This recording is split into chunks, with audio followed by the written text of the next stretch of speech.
There we go. Okay, welcome everybody. This is the US Trail Running Conference Masterclass Race Director webinar series. And we're very pleased to have with us this evening. Actually, if you don't mind giving us a quick wave, Kimberly. Yep, and Michelle and Ginny. Okay, wonderful. Thank you, guys. So we'll introduce our panelists as we go through the webinar. First, Corinne, nice to. So Corinne Chalvoy says hello to everybody. I don't know if you can see that in the chat. Hey, Corinne. Yay! Hi, Corinne. Yeah, it's wonderful. We had a problem with access last week to Zoom, and it looks like we've got that sorted for this week. So we've got a lot more people actually live on the webinar here. So looking forward to a great evening.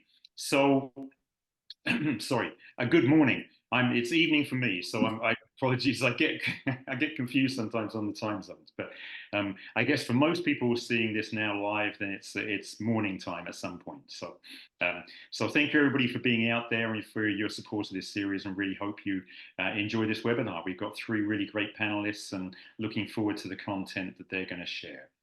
I'm going to first, before we go any further, I'm going to say a big thanks to our friends at Marathon Printing. They're the presenting sponsor for this series, and also for the US Trail Running Conference itself as well. So for those of you that don't know, Marathon Printing is a family-owned company that specializes in producing custom printed items for endurance sports. And race bibs are their most popular item, either custom printed or stock bibs as well. But they also supply vital accessories for race director like pins, bags, and pennant flags, as well as postcards, business cards, brochures, bumper stickers, and labels. And they've been a loyal supporter of the Trail Running Conference since 2015, and are also an event standard partner for our friends at ATRA as well. And we are very grateful to Ryan Zirk and the team at Marathon Printing for their support of this webinar series. So yeah, big thanks to them. Really, their support makes it possible for everybody to access this webinar without any cost. So really thanks to them. Without this, we wouldn't be here. So without further ado, I'm going to share my screen. And if I can pick the right one. Okay, hopefully, Michelle, you can give me a thumbs up that you can see the RD Masterclass webinar series on the screen there. Brilliant, thank you. Okay, so good news, that's a good start. So this is our session today, volunteer recruitment and retention. And, you know, it's a really important piece of race directing. Obviously, volunteers are lifeblood of our sport, and without volunteers, then we wouldn't be able to put on any races. So this is a really vital part of putting on an event or race directing. So we're looking forward to working through the content that our panelists are going to share with us. Housekeeping first, that we'd like to, if you have any questions on the way through, then please feel free to use the Q&A. It's good to know the chat is working. So thanks, Corinne, for your comment there, and good to know you're out there this week. I know you couldn't get in last week, so that was a little tricky. We'll take questions as we go through, and then I'll feed the questions through to our panelists as we go through. So we have Ginny Kelly from Bad Beard Events, Kimberly Orbichon from Prickly Pear 50K, and Michelle Hartwig from Ornery Mule Racing. So Ginny is going to be first up, and she's going to be talking about volunteer recruitment.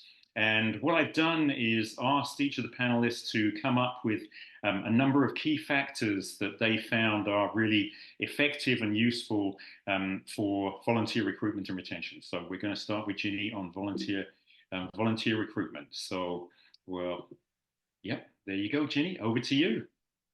Thanks. Hey, everybody. I am, like you said, Jenny Kelly, and I'm located in Chattanooga, Tennessee, the Southeast. And I have Bad Beard Events and have been a race director and owner of the business for about 8 years now. So I put on 5 races throughout the year, and man, I love every minute of it. This is volunteer recruitment and retention is plays such a big role in everything that I do. My races wouldn't happen without such incredible volunteers. But when it comes to recruitment, really the first step for us is really that call to action for each race that we have. So immediately I go back to social media, put out a call there. So whether it's Facebook or Instagram, we start there, and then we also go to Ultra Sign Up and look over past communications and reach out to all of our runners through Ultra Sign Up communications specifically. And Google Forms has turned into really one of my best friends in the last couple of years because it makes it so easy to create a form, put the needs on there, put the times on there, and then be able to pull an Excel spreadsheet and take from that and reach out to people. So that is really social media and just really through Ultra Sign Up communications is always kind of my first step. So okay, Terry, you want to do the next slide? Second, we are fortunate to have some pretty great community sponsors in town, and we work a lot with nonprofits. We work a lot with local retailers.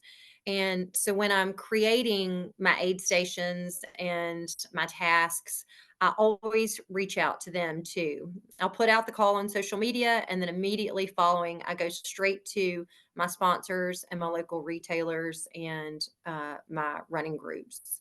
And from there, I say, okay, who's interested in taking over an aid station? Because we are fortunate enough to have a lot of the repeat sponsors each year, and we have such a tight knit running group in Chattanooga and the surrounding area that those groups typically want to lead something or be part of an aid station, so or sweepers or whatever it is that we have going on. So that's typically my second step. And fortunately enough, my sponsors really, really love being out there with the runners. And so I never have too much of an issue with someone taking over to captain an aid station.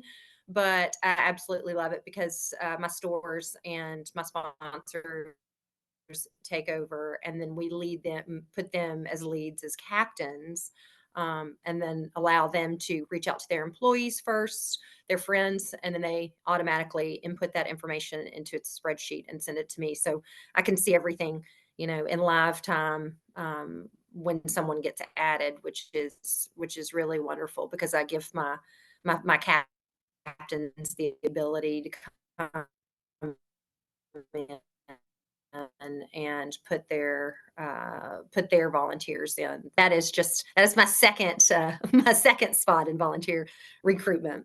The next slide will be really just reaching out to past volunteers. Like I said, we've been fortunate over the last 8 years that I have been the race director and owner to have a lot of repeat volunteers. We're, like I said, are a tight knit running group, running town, and it is great because most of the volunteers that we have volunteered in the past, and a lot of the volunteers that we end up with are also family members of runners, and they come run races year after year. So that makes it really easy to know, that I have confidence in. I'm not going to have to worry about filling this aid station or, oh gosh, am I going to be scrambling at the end? And because we've had past volunteers, I keep a running list of all of those folks with the aid stations where they've worked and also the amount of time that they have spent at each aid station. So it's just really easy to create a master list, and each year I go back to that list and I pull out each aid station from each race and see who's worked there before. If they've worked there more than 2 or 3 times, that's one of the first people that I'm gonna go to and ask them to come back if they're interested in coming back. Repetition is great, and it's usually the folks that really like one spot will automatically, raise their hand for that next spot. So, keeping a running list of just everybody that's come through the races since I've been there has been such a gift because I can automatically, I've got hundreds of people that I can zoom something out to quickly and will know that I will get some feedback pretty rapidly. So yeah, that is my third point. And then Terry, if you want to do, and then finally, for each volunteer, or for each race rather, we have a volunteer handbook. I try to make it as seamless as possible. Volunteers, have many, many questions. Where do we go? What all are we going to have in our volunteer kit? What do we need to bring? Should we have coolers, tables, tents, all of the stuff? So the volunteer handbook for me, again, Google Forms, Google Docs, Google Sheets is my best friend. So through that, I created a volunteer handbook that just makes it really seamless so that each volunteer can go to the handbook. I have links in there with directions to each volunteer aid station. I put in what is specifically in their box. They have runner's list. They've got their food list. They've got they know exactly how many tables they're going to have, exactly how many coolers they're going to have. And it just makes it really, really easy for them to go back and look. If they have any question, I try to leave no stone unturned so that they know exactly where they're going, what they're getting, what they're doing. And if they have a theme, I always tell them, you all reach out to each other and decide on a theme. Make sure you bring some music or something fun to it and just give tips along with the information that is already listed in the handbook. And what ends up working out really, really well is that because we have captains of each um, volunteer ask, those captains can reach out to their team and do anything that they need to do as far as getting them together. So that's me.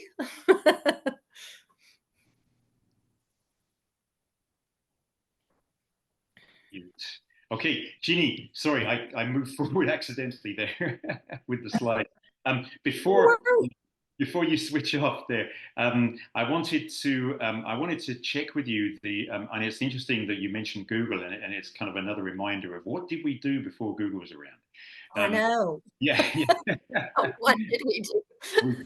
And if Google ever folds up and collapses, then what the hell do we do then? I think we're safe. I feel pretty confident that we're safe with Google. Yeah, I think we're safe. Yeah. But no, it's really interesting to hear that, and I think it's another way in which technology is changing. I think the race industry in lots of different ways, and I think it's great to embrace technologies that help us. Basically, that this is one of those technologies that is not that difficult to use in many ways. So Google Form is really easy to set up, but so for many people that maybe haven't tried a Google form yet, then I mean, certainly from my perspective, they're really easy to set up, and it sounds like you're in agreement with that too, Jenny. So yes, the input. It's just being able to input things in live time with people. yeah, Gosh, it just makes it so so much faster and easier to do. And then knowing year after year, you can just grab that form, copy it, and carry it over. Just I'm grateful for that. I feel we used to just make phone calls and send email after email after email. So now it just makes it so much easier and more yeah, efficient to be able to use something like Google Docs and Sheets and forms, especially because the forms too, you can grab that creates its own sheet, and then you can take all that information and then put it into another. It just yeah. makes it much more efficient. So The beauty never ends. It's amazing. that's So, yeah. possibilities. So, Judy, we've got a couple of things here for you. So, Daniel Button out there, Daniel, thanks for your comment. We also utilize Google Forms to manage volunteer signups. So yeah, another vote for Google Forms. Then Katie Wallace here has a question. She says, Okay. Ginny, I also have an extensive Google Doc for volunteers, and sometimes I wonder whether or not I overwhelm them with information and they will not read it. Do you have any words of wisdom about finding the right balance of just enough information? So I wondered if you had any thoughts on that. Um, Wait, let me see. So she said she's asking specifically just about a Google Doc. Yeah, about Google Docs. I, So if you have a no, if you have a Google Doc I, for I volunteers, think, no, yeah, any kind of specific. So at the beginning of the Google Doc that I use for my handbook, I put, it's just kind of this is the race, this is the location, these are the things that you'll have at your aid station. Then underneath that, it gets more specific to each aid station. So if somebody wants to read it, what's happening at another aid station, they can, or they can just scroll past it and find their spot. And exactly in their spot, it is, this is the time you arrive. This is the link to your directions. These are the people on your team. These are the phone numbers. This is, and so I think, no, I think more information, the better, especially if it's specific to, each aid station, and they can just scroll past what they don't need to read and get to what they need to read. But I'm learning more and more. Yeah, the more information that I can give, the more specifics that I can give, the better. So no, keep doing what you're doing, and don't don't feel like you're overwhelming them at all, because somebody more than will appreciate all of the information that you're putting yeah, out there. So yeah. better to Ginny, have more than have less. very true, very true. Yeah, it sounds like it's a question more about organization rather than the volume. So it's about getting it organized on a forum so that you have all the good documents, so that you have it as you can say, people can skip over that piece if it's not relevant to them or that kind of thing. So Yes, excellent, excellent. exactly. And I try to do it by the, time. So with each aid station, if somebody has signed up for something, it's like I will put the aid station that's at this time, the first aid station, the second aid, and so on and so forth. So they know it's set up by time. So if somebody knows that they're working the shift at 11:30, that's going to be the third aid station. So they can scroll past the information of the first two, and go straight to the third. So yeah. Okay, Katie, I hope that answers your question there. So we've answered that live, so I can close on that. Brilliant. Ginny, going back to, I know not everybody has seen this, that this is kind of private in a way, but there's a guitar in your background, which I could see more clearly earlier when you first came on, and I just had this moment of inspiration when I thought, instead of doing a Google Doc, why don't you write a song about the Yeah, I can do that. Sure. yeah, yeah, yeah. Just an idea. Okay. So moving along, Ginny, thank you so much. That was great. And okay, so Kimberly, you ready? I'm ready. You're ready. Excellent, excellent. I saw you nodding there about Google Docs as well. So it sounds like you've also used that too. But I'll maybe let you say more about that.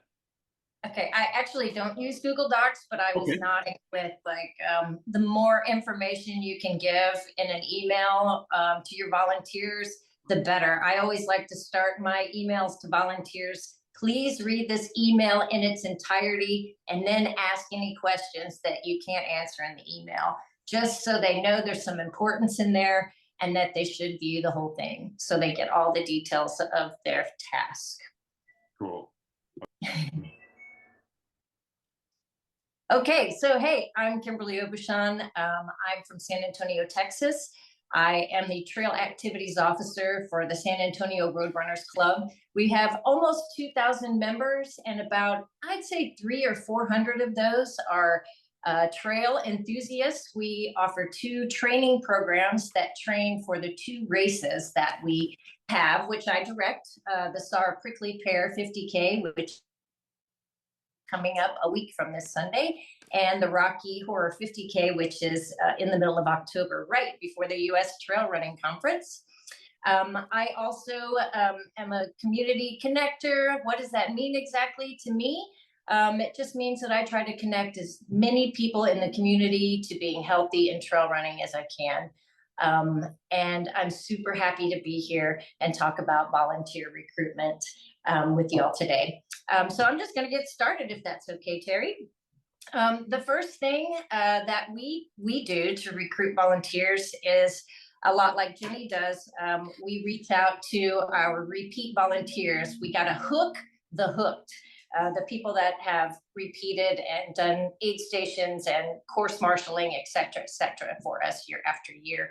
Then beyond that, we open up volunteer. We use Run Sign Up, and there's a really great system on Run Sign Up that has a whole volunteer setup. So we're able to individualize things. We're able to be very detailed about the tasks that people are signing up for. And we're also very detailed about the time slots and their commitment to the event. We also reach out beyond our hooked to community partners, run group affiliates like Latinos Run, Black Girls Run, Girls on the Run, anybody we can that might want to, volunteer as a group and do an aid station or do course marshaling or parking attendance. We have all kinds of activities that people can sign up for. We also reach out to colleges and universities because they have lots of clubs and most of them are like-minded. We reach out to outdoor groups and sustainability groups to help us with the various volunteer tasks that we have. High school groups are great because they usually are community service hour seekers and they can get credit for the things that they do.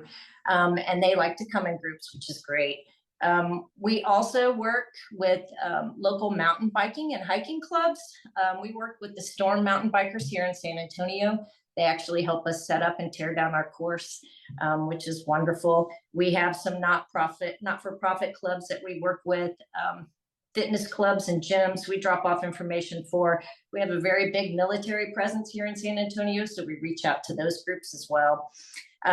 We also have a relationship with ham radio folks. I also direct another race that's in a state park, the Friends of Government Canyon Recharge Run, and we have to use ham radio resources there because people go out into the backcountry and we need to communicate with them. So they come out and help at our events as well. Tie into whatever in your community is like-minded with your groups. You'll find that it's really easy to find volunteers if you just put your feelers out a little bit further than your comfort zone. And we can move on to the next one, Terry. We also promote community engagement and fun. I think volunteering is unpaid work, basically, unpaid labor. And some tasks are fun and some tasks aren't fun, but sometimes just being there is fun. Our race has a really great community presence, the Prickly Pear and the Rocky Horror. We have spectators from years past that see our volunteers and our runners having a good time, so that encourages them to sign up. We use social media. We like to put in pictures of our volunteers having a good time. We like to encourage our volunteers to be creative and kind of give them ownership of like their aid stations or the tasks that they're doing, encouraging them to dress up and get silly while being able to perform the tasks that they need to task. Yeah, we can move on to the next one, Terry. So incentives, I like to give incentives to all of our runners if possible. The San Antonio Road Runners, we have a really great volunteer point system where you can use, depending on the time of your task and how much time you're there, whether it's a 2-hour shift or an 8-hour shift.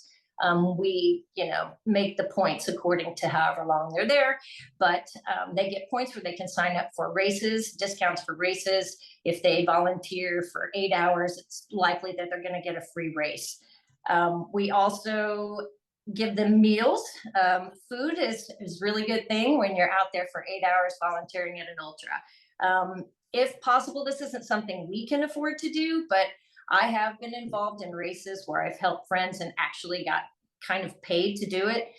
They paid for my travel or my lodging. If there's any way that you can do that or your sponsorships can make that happen, it means a lot, especially to the people who are really dedicated and put in the time.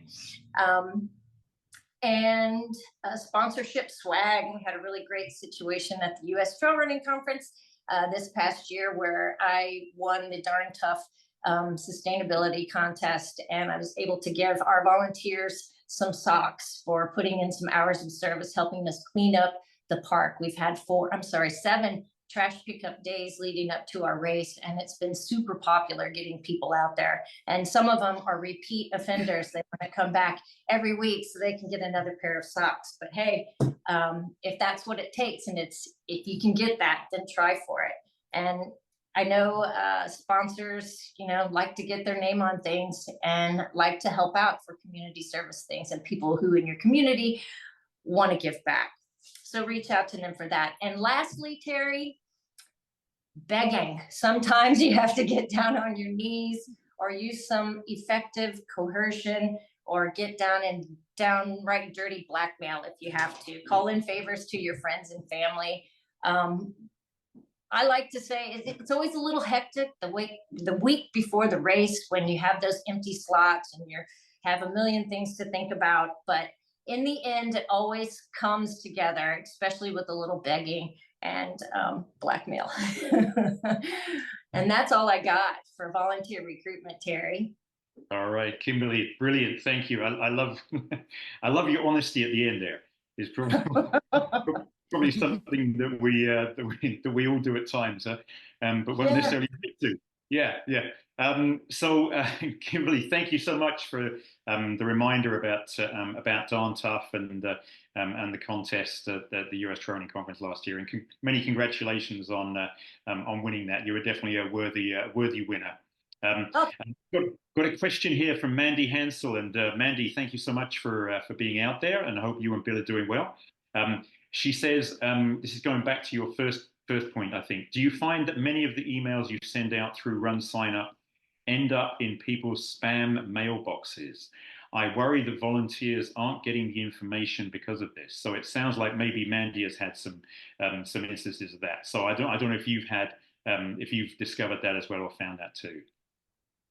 We have in the past. It seems to have gotten better now, but we always have an active Facebook page as well. So whatever emails I send out on Run Sign Up, I also post on our Facebook page just to make sure that people got them, or at least I put like, hey, check, you've got mail, check your email. You should get a Run Sign Up email.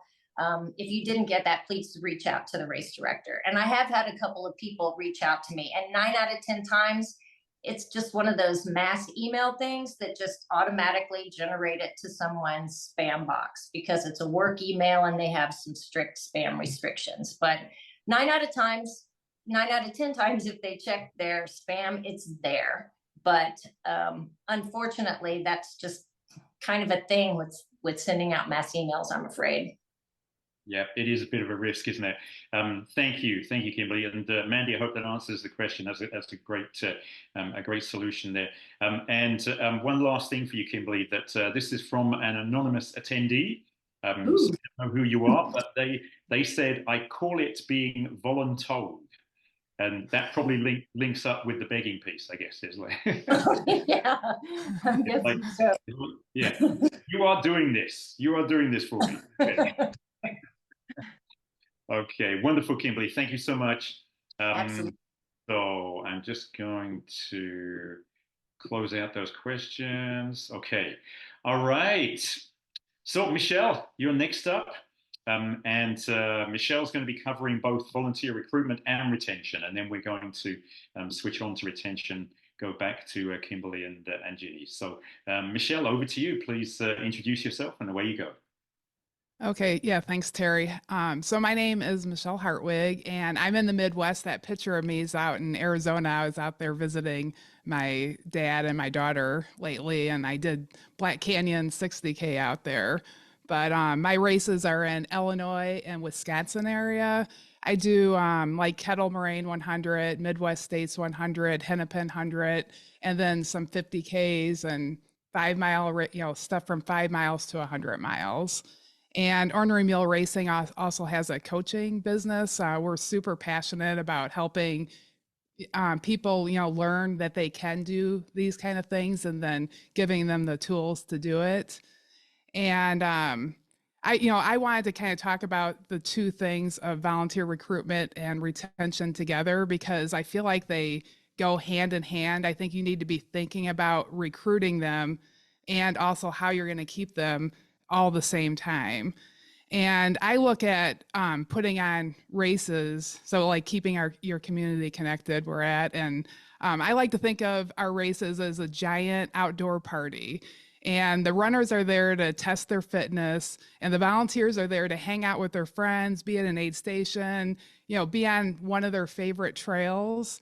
And we want to make it a great experience for them and also for the crew as well. So everything you're doing is trying to make stuff stress-free for people. And it's not just a once a year thing, it's something that you need to be working on at all times. So keeping your community connected throughout the year keeps it in their mind to be volunteering at your races and talking about that kind of stuff. And things that I've found that have helped a lot is, use your imagination and find things that work well for your community. For me, we have different social events. We do training runs on some of our race courses. And a lot of times it's the volunteers that are coming to, they're never going to be running the race, or they've already ran the race, did their PR or whatever they're going to do. But they they want to volunteer because they love that trail or that race or that particular community. So we do like training runs for an Earth Day race that I have coming up in April. We have a painting party. We do hand painted finisher awards. And so this is a way for people to bring their entire family. And so like a lot of kids come to that. We've had the Girl Scouts come, and it's a way for them to be thinking about our races and staying connected throughout the year. And then we also have some virtual options to keep the community connected and thinking about us. And 2020 kind of taught us, how to do that. It was a lesson, but one thing, we have a Facebook training page. So for each one of our races, for each one of our hundreds, we have a training page so that people can talk to one another. And that's where like people's families will find out that maybe we need volunteers and decide to sign up. And it's also a place for the runners to talk to each other, maybe find someone that would pace them if they're coming from out of town. And we also have a book club. And in the book club, people can ask about volunteering, and it kind of helps them feel comfortable and get interested in the community. And then we also have what this has been super fun is we have an annual volunteer party. And this year we did it like a prom theme. And so we had a prom king and a prom queen, and we gave that to aid station captains. We do aid station captains like you guys for the hundreds.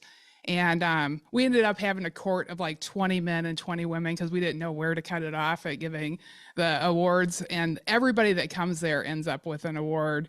And it's a time for everybody to be together, not during the volunteering, where we're taking care of them.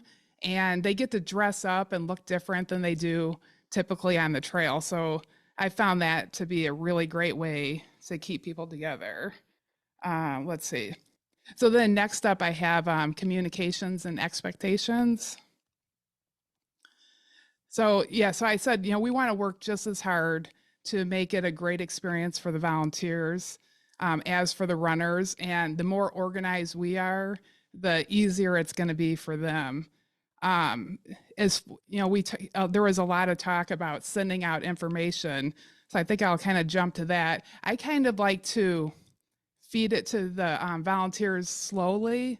Like if there's something I really need them to know, I might have that be the only thing that I put on the email. And then like I also send them a big sheet like Jenny makes, that's kind of a book that has everything that they need for their aid station. But if there's something in particular that, I don't know, that might be important where they need to maybe write the numbers coming in and out of an aid station, that I might put on an email by itself. So just like pay attention to what they notice each year and then learn from that. And that will help you learn how to communicate to the different people, if that makes sense.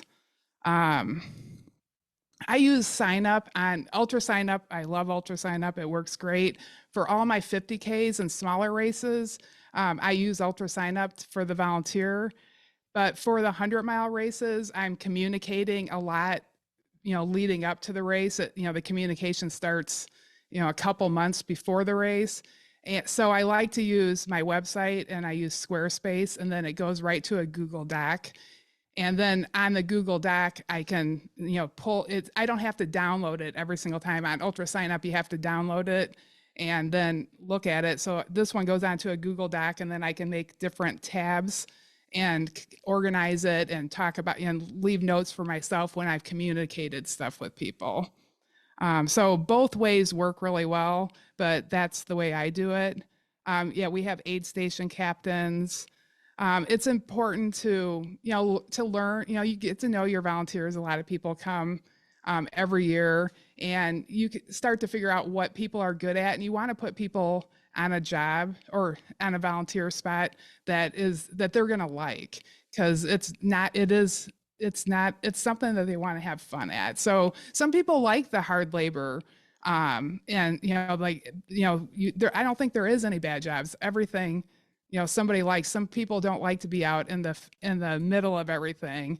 And then the jobs that I can't cover, I will do race week free rollover to next year. And anybody that was signed up for the race has to do those jobs that nobody else wants to do. And then that means they can roll over to the next year. And that actually has, like, parking has usually been hard to cover. Sometimes I need more help on drop bags. Those tend to be two of the big jobs that the rollover people need to do, or helping my husband clean up aid stations. I talked about the spreadsheet. If anybody listening wants to see what our spreadsheet looks like that we send, I think it's been really helpful. We box everything up, and then on the box it's labeled with, because we're trying to make everything nice and easy for the volunteers. It's labeled with what's in the box, and then the spreadsheet they get lists which box it's on. So then there will be a code on that box. So that also makes it easy on race day, stress-free for the volunteers. It makes them want to come back the next year. Clear directions are, a lot of the maps and what time the aid station is open. Some of the stuff I make sure it's on my website that I know volunteers will be looking for, not just runners. So volunteers, crew, and runners.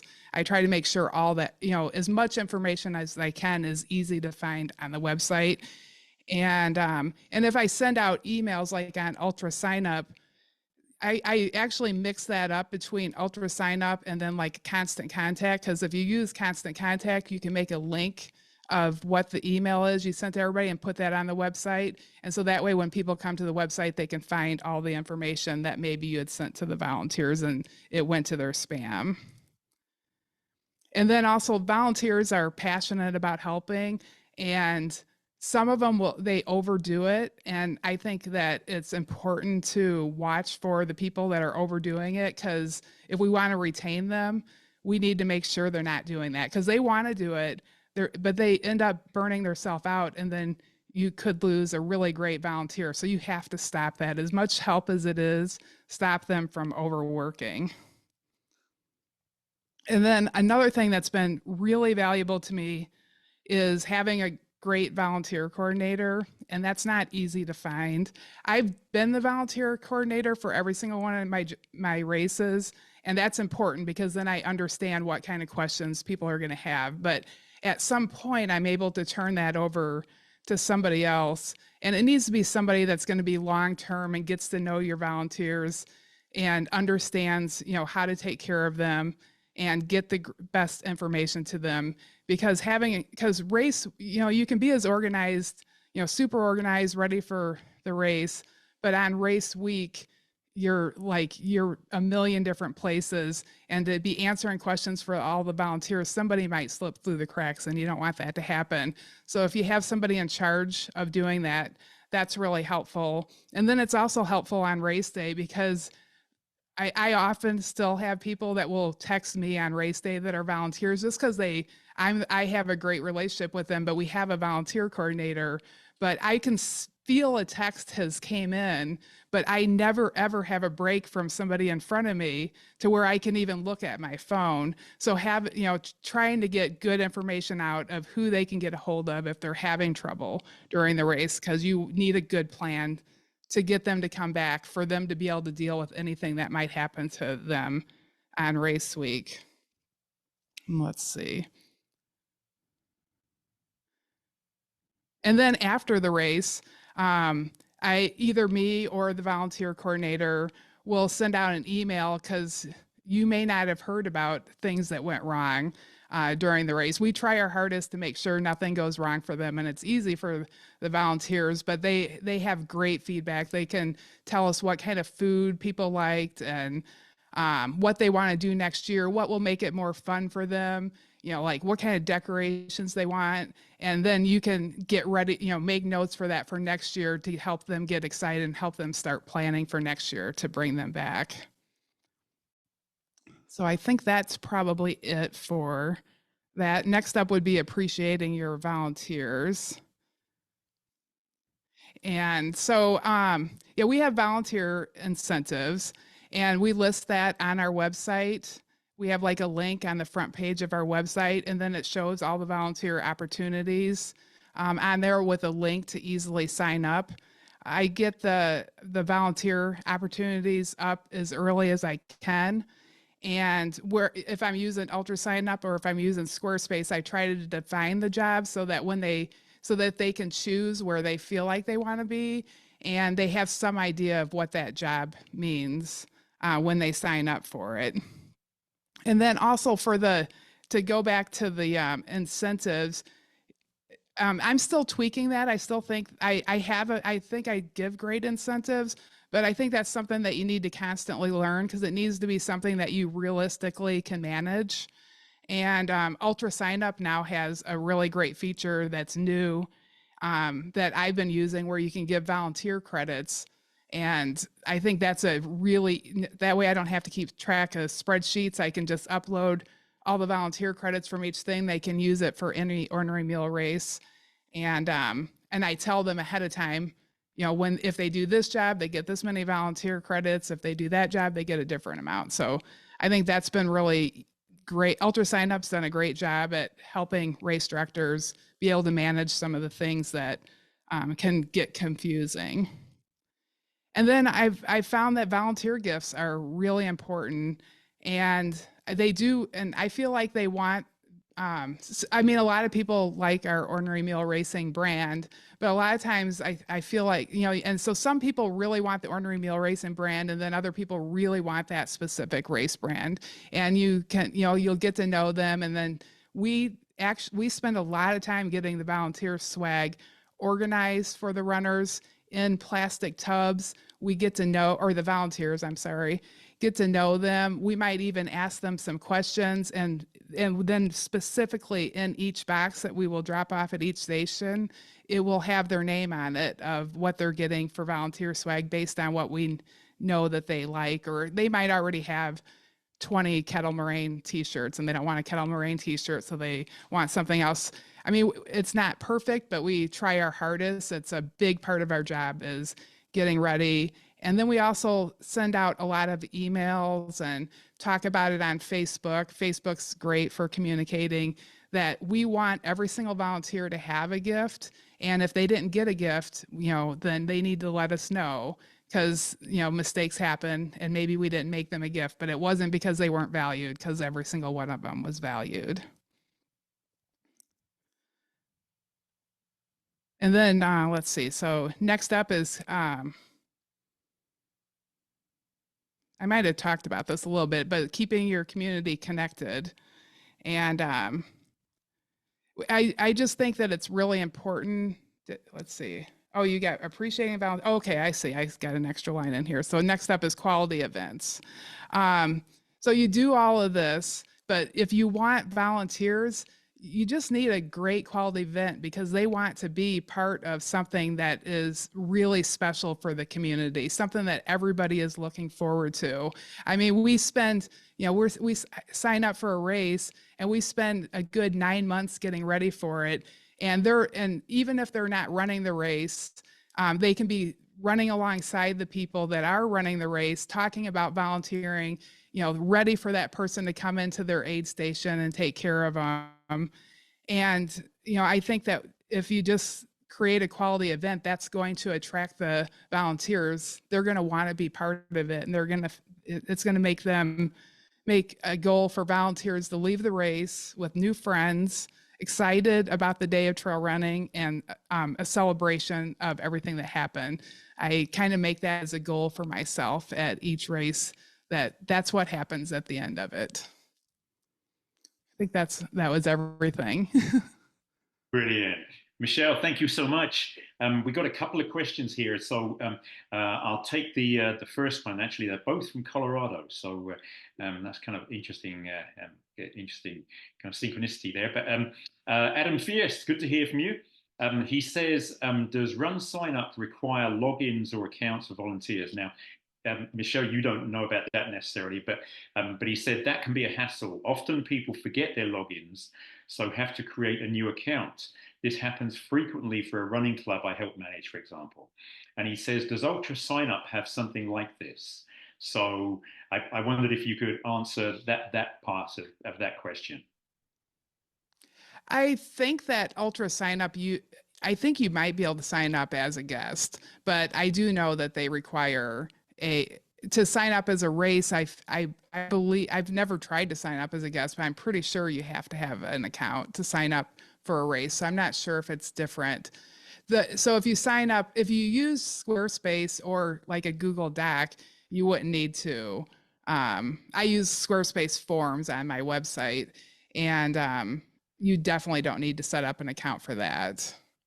Yeah. Okay. He also says Google Forms and Docs, etc., isn't great on mobile, which is something I hadn't thought about. But because of course we're often creating, I don't know about you, but we're creating Google Docs and forums and so on a laptop or a desktop. So yeah, so that's an interesting point. Kimberly, was it you that uses Run Sign Up? Is that right? Correct. Yeah. Yeah. So do you have an answer for Adam on that one? Does Run Sign Up require login accounts of volunteers? It does. Yeah. It does. It requires an account for you to sign up. Yeah. And yeah, that is a drag if people forget their accounts, and I forget mine all the time. It's awful, but yeah. Write it down. No, I don't know. I don't know. Yeah. But he also says, any experience that anybody has had with Eventbrite, Sign Up Genius, Evite, or others like that? So, Ginny, you're shaking your head. No, I don't have any experience with those. Everything that I have done has been through up to now has been through or until now has been Google for the last couple years. And then like Michelle and Kimberly were talking about, having an aid station captain that might have any questions. If somebody can't remember where they're supposed to go, sending the aid station captain's phone number and email over and over again, so that if that person has a question, they can shoot a quick text to them and find out what they need, rather than having to look back through emails or go to a form or go to an account. Makes it really, really easy. Good point. Good point. Okay, so Adam, hopefully that answered the question. Maybe it wasn't the answer you were looking for, but Jeff Jackson, Michelle has got a question for you here. He says, you mentioned Kettle Moraine t-shirts. I lost my Kettle Moraine 2016 t-shirt. It was my first 100-miler. Can I somehow get another one? So here we go, international rescue here. So is that possible? I could take a look and see if we have any. Email me at or if you go to ornerymealracing.com and like message me, I get the emails for everything, but my email is dirtrunner100@yahoo.com. I took over the race in 2019, but I do have t-shirts from well before the race. I have all their old swag, and I find it valuable. I like it. I ran the race many times before I was race director. So I think the old t-shirts are really cool. So I just might have it. Okay, Jeff. Or he could come run it again. Thank you, Michelle. That's a good idea. Okay, one more question before we get back to Kimberly. Brad Bishop, and nice to hear from you, Brad. Thank you so much for this question. For any of the panelists, how do you manage questions about volunteer rewards? While the Fair Labor Standards Act does not allow publication of specific rewards in advance of volunteering, many race organizations disregard this, which makes for difficult questions from potential volunteers who make comparisons. Wow, that's a really interesting question. I don't know if any of you have a thought on that. What specifically? Yeah. Oh, go ahead, Kimberly. I was just going to say, I think I'm one of the people who ignore that. We don't advertise giving money by any means, but we do advertise that we give our volunteers points and or a free race or a free t-shirt or a free meal or something like that. I'm sorry, I don't know if that would conflict with the fair rights labor laws. Yeah, that's a good question. Ginny, did you have a comment on that as well? I'm just going to echo what Kimberly said. Yes, we don't put, the only thing that and you'll see this and then, some of the next slides that we talk about, but yeah, we don't talk about any type of rewards or monetary gifts or anything like that. It is, come out, race entries, food, merch, that kind of thing. So. Yeah. Okay, that's an interesting point. I mean, I do the same with the conference too. The people that help me and volunteer at the conference, that they get some rewards, some benefits, and I think it's pretty much probably standard practice through the industry, isn't it? So, yeah. Okay. All right. Good stuff, guys. Thank you for your questions. And I will just clear on those and. Okay. All right. So, Kimberly, you're next up. Hand over to you on volunteer retention. I'm just going to turn a light on because it's got a bit dark here. Good evening, Terry. Yeah, I will get started. And I will try to move quickly because I know we're getting close to our 1 hour time limit. Promote volunteer value. Recognize the importance of your volunteers profusely before, during, and after the event, and whether it's social media and your newsletters, word of mouth on the street, just praise them at all costs because it's important and will help retain your volunteers. Show appreciation and kindness throughout the entire event. Be fair, always listen to your volunteers, try to build relationships, get to know their names and their interests, so you can put them in the particular positions that they want to be in. On Run Sign Up, we list all the positions so they can go on there and pick the one that works for them. Also, praise via social media at your event. Always give shout outs from the microphone if you have an MC for your event or if you're doing it. And show lots of images of your volunteers having fun at your event. And we also have a year at the event, end of the year volunteer party for all of our volunteers. The San Antonio Roadrunner does. And next bullet point is organization. Be organized and give clear communications. That's probably one of the most important things that you can do. At least look organized and act like you know what you're talking about. So you know your needs up front. Deliver precise and clear instructions in all of your communications. It goes a long way. And echoing what Michelle was saying about assigning one person to manage your volunteers, have a volunteer coordinator, someone that can answer all the tough questions and help check in volunteers on race day and communicate with them so you, the race director, can be worried about other things. And that person should also be organized, personable, and very welcoming.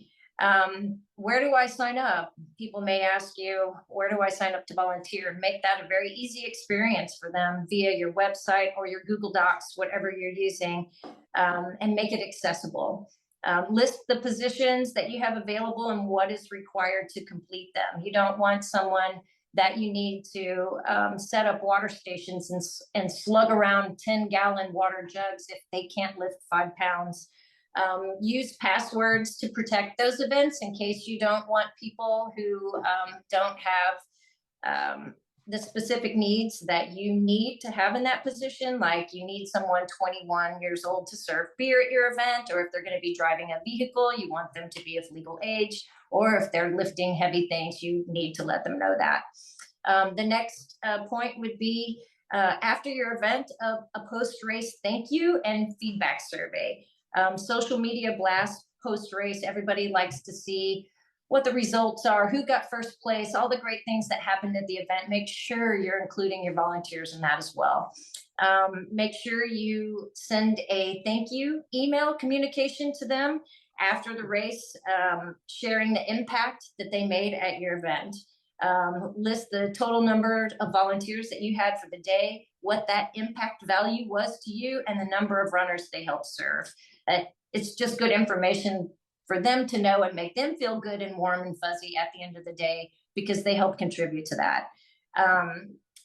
And always send a post-race survey to your volunteers and your runners, of course, but specifically to your volunteers, because like Michelle said, you don't get to know all the information. And there may be someone at an aid station that said, oh, hey, you know, I know you had little Cokes there, but everybody was asking for Sprite. You may not get that information back to you. And if you hear it on race day, it may go in one ear and out the next. So a post-race survey is really good information, and it helps you make your race better and your experience better for not only your runners, but your volunteers, who are very important people. And lastly, echoing also what Michelle said, and I think it's maybe one of the most important things that we've talked about, is hosting a respectable race. If you put on a good race, people will just want to be there. A lot of people, our race sells out at 600 people, and there's lots of friends and family of those people, and they want to contribute in some way. And then they know it's fun because we've promoted that fun. And I love what Michelle said. All of our races are really just a big party, and there happens to be a run at it.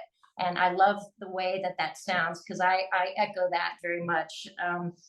There's something to be said about just walking up and seeing everybody having fun. And in addition to, there's a race going on. And make sure in your respectable racing that you're always giving back and communicating and connecting to your community. For instance, the races that we do, we offer trash pickups, and we give donations to the park, runner-induced donations, run sign up, and I'm pretty sure Ultra Sign Up has an option to make a donation to a specific person or organization, and we always make that go back to the parks that we're running in. We always do trash pickups for the parks that we're running in, and we connect to the community that way too. So inspire your community and include everybody that you can. That's all I got.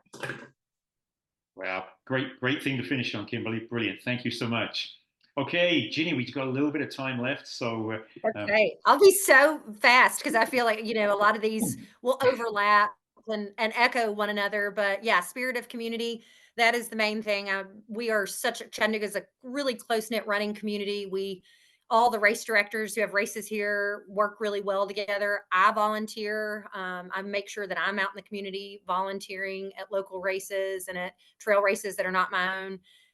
The majority of our folks come in because they have seen me out there, or they know me, or they run with me, or they've got family running or friends running. So yeah, just really pulling in spirit of community. And then we also give back. Every race that we have, we give money back to a nonprofit. So when I was talking about sponsors and running stores, carrying aid stations, a lot of our nonprofits will also take an aid station. For example, we've got Stump Jump 50K coming up next weekend. Some of the money that is coming from that race will go back to the Tennessee River Gorge Trust. The Tennessee River Gorge Trust takes an aid station every year. And it's just a great way to really, really pull the community in. The second thing is, again, echoing these guys, having a really, a fun environment, scenic environment. A lot of the area that we're in is really, really gorgeous. We've got a lot of scenic overlooks. So it is great for people who have not volunteered to be pulled in strictly because, they have not, or they're interested in that particular spot, or they haven't seen that area before. So that makes it really, really wonderful. The third thing is, which again, we've all talked about too, food and merch. All of my volunteers have the option to receive a logoed shirt, like a Bad Beard shirt or a race shirt. They all get food. Our local brewery has been really great because volunteers can come in there and say, hey, I've just volunteered for Stump Jump 50K or for Rabid Raccoon or for River Gorge. And they'll say, oh, you get a free beer. And then they get discounts on food as well, which is pretty awesome. And then the fourth is that, yeah, the race entry piece. Any volunteer who is a sweeper automatically gets an entry into any of my races. And then any of the volunteers who spend more than 6 hours volunteering in one race or volunteer for, a total of 6 in multiple races, they receive free entry into certain races. So that was a mouthful. Sorry, we're just rolling through that quickly, but yeah, it's, man, I volunteers that I could not do it without them. Like Kimberly was saying too, sending that thank you, that follow-up thank you. Something that I'm going to do that I haven't done that I grabbed from her too is the volunteer survey. My captains usually send me something at the end of each race, saying this is what we needed. This is what, we could do this next year. This is what I heard, but I like the idea of, sending a survey out to everyone instead of just my captains getting back to me, because that they might give me feedback that they, will take, later think about rather than right then talking to the aid station captain. So, yeah, that's it. Yay. Brilliant. Okay, Ginny, thank you so much. So we haven't got any more questions, which is quite handy, really. But yeah, thank you to our 3 panelists, Ginny, Kimberly, Michelle. You were awesome, and yeah, really thank you for sharing your wisdoms on this. And hopefully, everybody out there has picked up some useful tips. It sounds like. You might have picked up from each other of the 3 panelists as well. So yeah, there's always something new we can learn and do that from each other. So yeah, so Kristen Jett says thank you. Sean Wary says thank you, so great. Cheers. So thank you everybody for being out there too. Great to have you on board, and I'll be following up with a recording of this as well, so you can play it back and check through the points that were made. Yeah, if you have any questions, feel free to let me know. That's my email address there. And yeah, the next one, this is the second webinar, is presented by Marathon Printing. So big thanks to them for setting this up and making it possible for us. Without more ado, I'll say thank you, farewell to everybody here. Look after yourselves, look after each other, and look after the planet. And I think we've all agreed that volunteers are very, very important, and we've had some great examples of how to recruit them and retain them here. So thank you so much, you 3, and really appreciate you making the time to do this. Thank you, Terry. Okay. Thank you, Terry. Oh, my pleasure, my pleasure. So I'm going to